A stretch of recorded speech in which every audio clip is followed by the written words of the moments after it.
You know, it's funny. When you look at someone through rose-colored glasses, all the red flags just look like flags.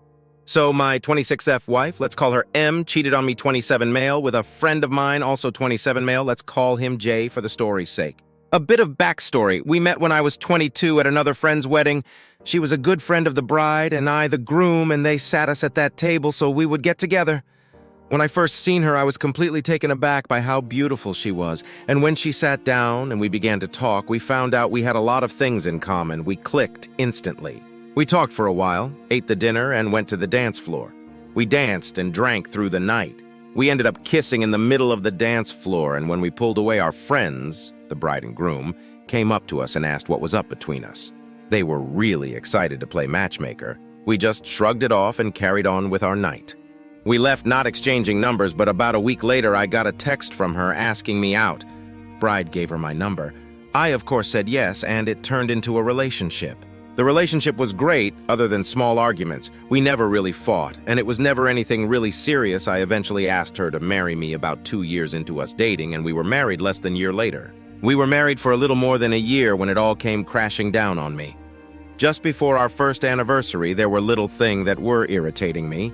She became more guarded of her phone. Girls' nights became more frequent, and our sex life was almost non-existent. I had brought this up on multiple occasions but was brushed off, and that I was letting my insecurities get to me.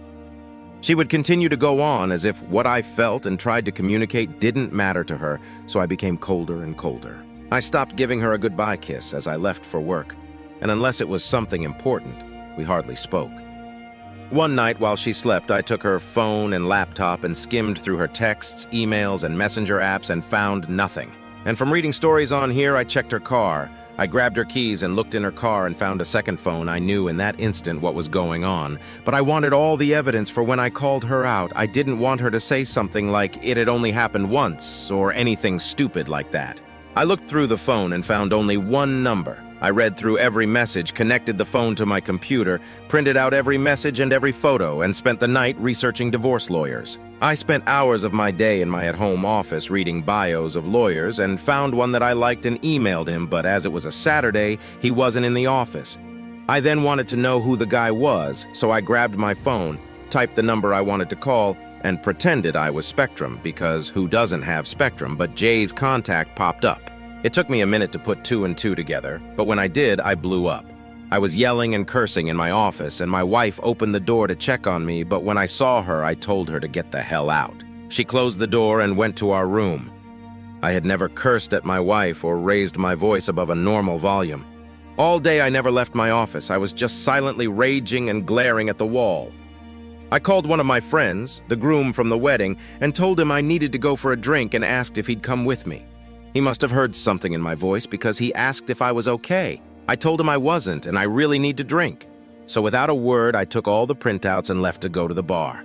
I arrived first and ordered 4 shots of Jack and a beer. I was on my last shot when my friend, let's call him T, arrived and asked what's going on. I told him straight out M's cheating.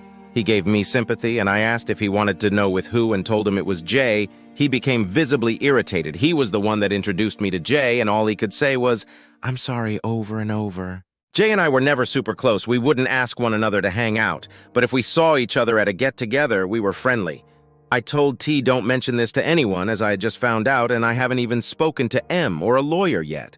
I asked him not to tell his wife, and if she asked what was wrong with me to say I'm having problems at work, he agreed. We drank and talked for most of the night, then I called an Uber and went home around 3 a.m. It was the first time I looked at my phone since I called T, and there was missed calls and a bunch of texts all from M asking me where I was, when I'd be home, and if I was okay. I got home and she was asleep on the couch. I just walked up to our bedroom and went to sleep. I woke up with her in the bed, so I got dressed and left the house. I went to go pick up my car and go to my office and buried myself in work for the day and went back home around 10 p.m. To my surprise, my wife was there to greet me, and she told me she had made me dinner. She asked if I wanted her to heat it up. I told her no and went to bed. She followed soon after asking what's been wrong with me. I told her to leave me alone and that I wanted to sleep. She kept pestering me. Eventually, I snapped and yelled, "Em, stop! I am trying to sleep! Go away!" The next morning, I received an email from the lawyer asking to meet later in the day, and I confirmed and got ready for my day. I went downstairs to leave, and Em had made breakfast asking to talk. I made a small plate and sat down. She started by saying, "I've been acting different and going on and on about how I changed, and she wants to know why." I told her work has been stressful and soon it would be all over. I finished up and told her I've got to go. I went to my office and counted down the minutes to go meet the lawyer. When I left, I told my assistant I'm going out to lunch with a client. My wife would call my work sometimes, and left. The meeting with the lawyer went well, and I handed over all I had gathered on her, and the lawyer had told me, "Well, I'm sorry for all that's going on, but I'm happy you gathered all this information. You see, we live in an at-fault state, so your wife has no claim on most of your money." I told him I didn't even think about that. I was just thinking I've got to divorce her as soon as possible. He asked to keep the evidence, but I told him I'd prefer you to just make copies, as I haven't told my wife I knew yet, and I don't want to hear her excuses. He agreed and had his assistant make copies. I asked when she will be served with papers. He told me about 2 weeks. I then thanked him and left. I went home to confront my wife when I arrived. She wasn't home, so I called her. No answer. Called again. No answer. I texted her, "I don't give a crap if you're riding Jay right now. Get home. We need to talk." Lo and behold, she calls me not a minute later asking what I was talking about. All I told her was get home now. She arrives about 15 minutes later, and I said to her, "Wow, look at that 15 minutes. That's about the same distance between here and Jay's, isn't it?" She looked at me dumbfounded. I gave her a minute to gather herself, but she was just looking at me, and I said, "Well, nothing to say." She tried to deny and gaslight me, and I let her continue. She worked herself up and started to insult me. I slammed my fist on the table to shut her up and pulled out the evidence at first and showed it from the side and then said, "Look at this pile of things I gathered on you."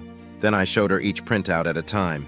She then tells me to stop and started to cry. She tried to apologize and told me she loved me. I said, "Honey, what happened to that energy you had before? You were so adamant on degrading and insulting me just a minute ago." She tried to hug me and tell me how sorry she was. I put my hand out and told her not to touch me. She said, "We'll go to the bedroom and do whatever you like with me." I looked her deep in her eyes and told her, "Sweetheart, I will never touch you again. Do you want to know who else has these photos and messages? My lawyer, I'm divorcing you. Now get a bag, gather your clothes, and get the hell out of my house." That was 3 days ago, and I haven't heard from her. Thanks for watching.